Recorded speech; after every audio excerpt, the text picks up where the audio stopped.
Another day, another basketball stories na naman ang pagkikwentuhan natin. At ngayon nga ay ang pag-uusapan natin ang naibalitang pagkuha ng Los Angeles Lakers kay Daniel Gafford at ang naibalitang pagkuha naman ng Golden State Warriors kay Naz Reid.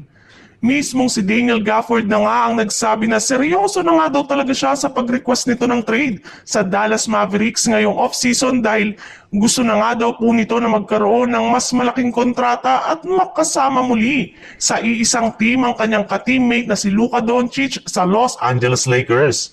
Kaya mukhang isang malaking oportunidad na nga talaga ito para kay Rob Pelinka na makuha si Gafford mula sa Dallas Mavericks as soon as possible. Mataas na rin nga ang tsansa na magkasundo ang kampo ni Gafford at ang kampo ng Dallas na sundin ang kanyang kahilingan na i-trade siya kapag nagbukas na ang off-season.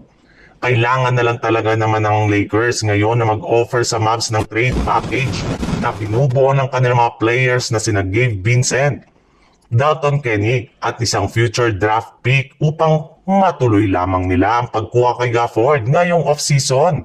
Kaya mukhang hindi na nga talaga mahihirapan pa ang Los Angeles Lakers pagdating sa pagkakaroon ng bagong center na tutulong kina LeBron James at Luka Doncic dahil mismong ito na nga ang lumalapit ngayon sa kanilang koponan.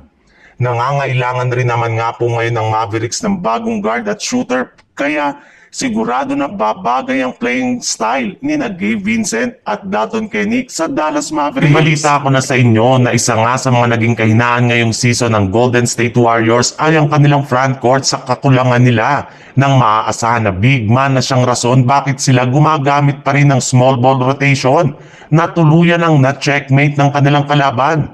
Kaya upang hindi na nga ito maulit ay plano na nga nila na kumuha ng bagong sentro as soon as bumukas ang off-season, either sa trade man yan o sa free agency.